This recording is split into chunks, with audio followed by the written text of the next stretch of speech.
First off, welcome, and thanks for being so welcoming. Been coming to Elim for maybe 3 years now, something along those lines, but started coming here from Finding Freedom on the Friday night. And that ministry is very unique, dealing with trauma and addictions and brokenness and that kind of life. It's a hard thing to break free from. Growing up, we did go to church, but a lot of the memories from that were very hard. The home life was just not the same as the image that would come at the church. So often, this Sunday morning church, I would think, well, these people, they're not being true. And I still have to struggle with that. I still overcome that. But by the Lord's grace, we become whole. We get adopted into His Son, His kingdom. I guess when I was like 13 years old, just a young man, my parents had divorced, and my mom, even though she was an accountant for the government, she was an alcoholic. So every night at home, she would just be passed out drunk, a functioning alcoholic. My biological dad, he was off doing school, studying protein chemistry. He ended up getting a PhD. And so he would come home or back from the university after his study, and there would be a lot of abuse. He would abuse my mom, he would abuse us. But he pretended to be an upstanding citizen in the world, and people respected him because he had doctor in his name. So that created a whole slew of life view. That created a life view that was very, very painful and very untrusting everywhere.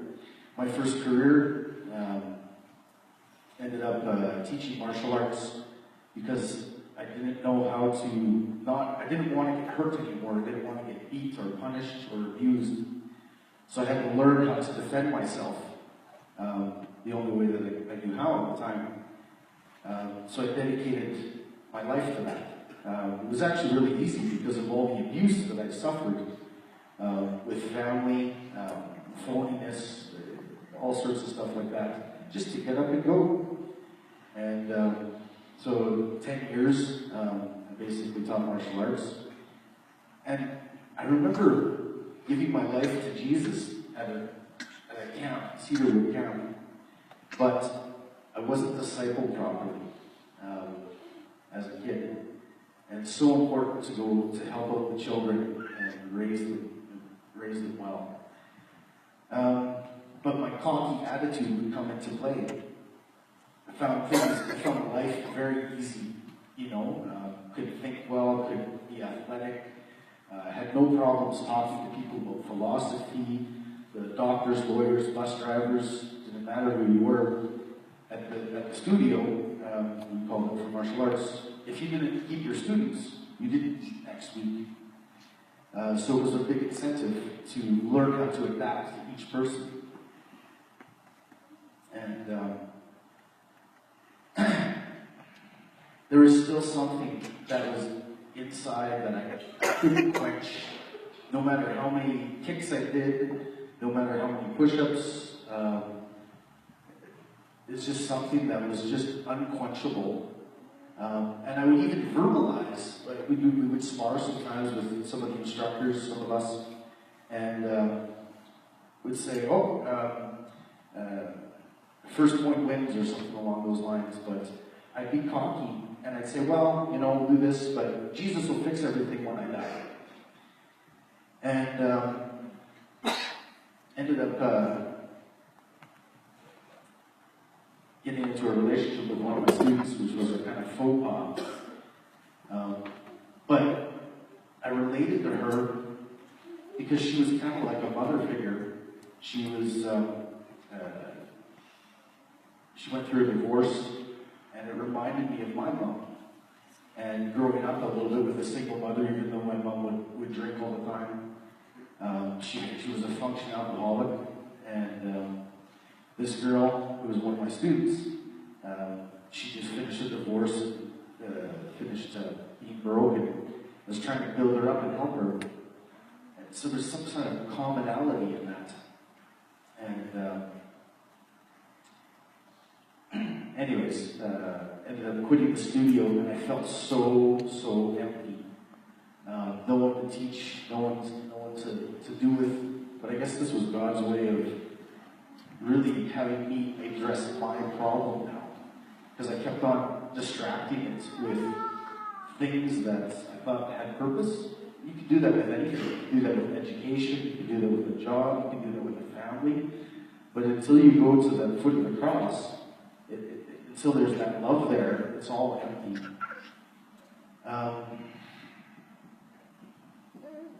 And I ended up finding myself, after making a series of mistakes in life, in jail. And I never got in trouble before. But this emptiness, it brought me literally to my knees. And I recommitted my life to the Lord and read the Bible for the first time. So that's about 15 years ago now. And since then, I had bounced around to many different churches, and still kept on continuing working with street people in prostitution, addictions, crime, and I love those people. I'm one of those people. I think we're all those people. And that's one of the things that I really admire about finding freedom. I didn't even want to go there at first. There was a young lady that brought me there. We weren't sleeping together, but she was a prostitute. And we met on one of those internet dating sites because I was still looking for a wife. And not resting in God, not resting in His time.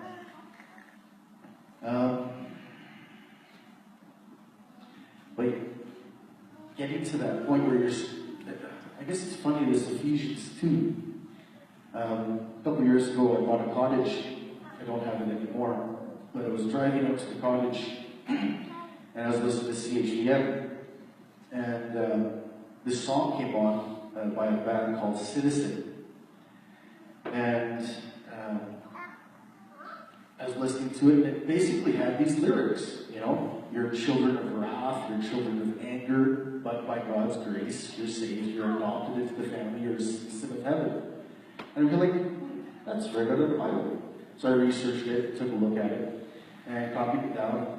I said a silent prayer out of the lake by myself, God's there.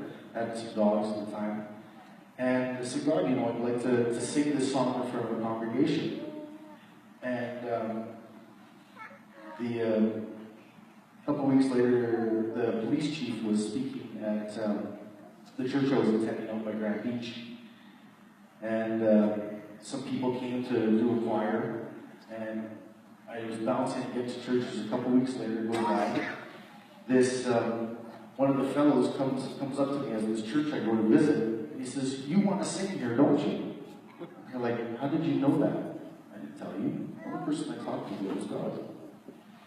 And it freaked me out so bad that my prayer got answered that I didn't tell him. So that's kind of like, wow, God's heard me. No, these other people don't know I sing and stuff like that, or I play guitar. And it was like returning back to me, the kingdom of heaven was being opened in front of my eyes. And that was actually scary.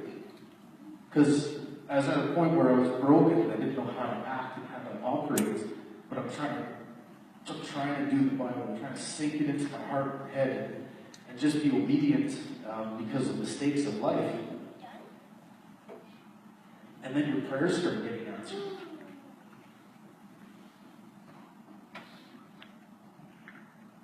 felt really complete.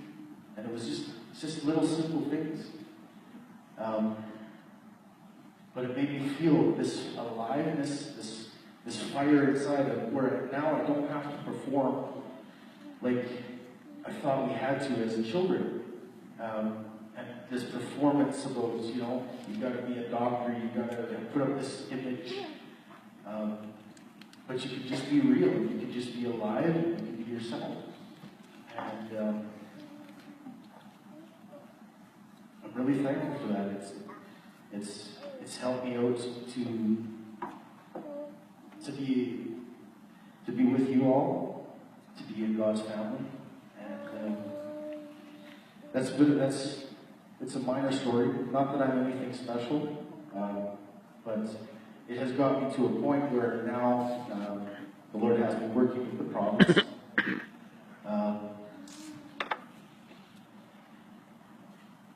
I feel like a citizen in His kingdom first, and then other things started to follow. And I'm often just thankful to be here. And I'm taking a class at the university right now called Apocalyptic Literature. And we're studying this concept called theodicy. And it's an interesting word. Theodicy basically means God's goodness in the presence of evil. And it's confusing to my mind, it's confusing to my heart. I only see parts of it now. I only know the child of wrath and anger that I became. It's like a dog who you poke with a stick in a cage or some sort of. It just gets angry. And but only through making mistakes was I able to submit to God. I hope that you guys, that none of us have to go through that pain and break God's law. Just the best way to do that is to love Jesus, love God, focus on those kind of things. That's all I have to say for now. Thanks for listening.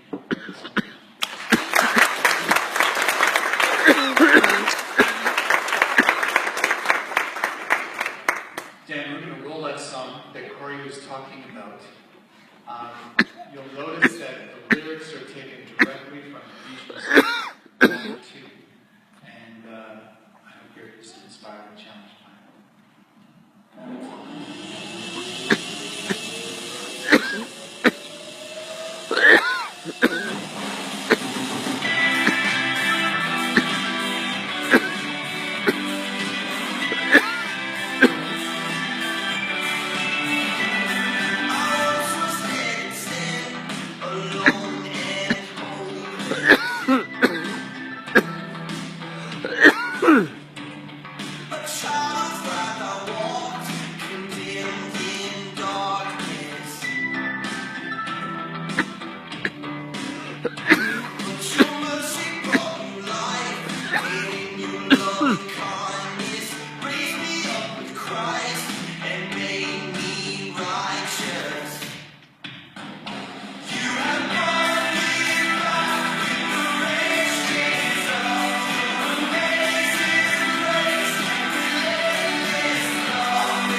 sums up pretty well what we're trying to get across today, is that, first of all, we're all messed up. Now, it would be very easy for us to say, well, that person's a lot more messed up than I am, which we tend to do. But the problem is we're all messed up.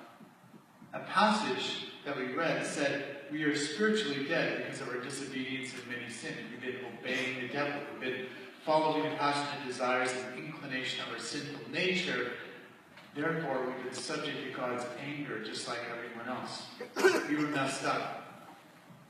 We were a mess. And we're making a mess. And we are messed up. And in fact, if you don't think you're messed up, then you're really messed up. I've got news for you. And the people that Jesus encountered, the people that thought in the New Testament, well, I'm not messed up. Thank you, Lord, for not making me a sinner like that guy over there. Literally, Jesus told that story.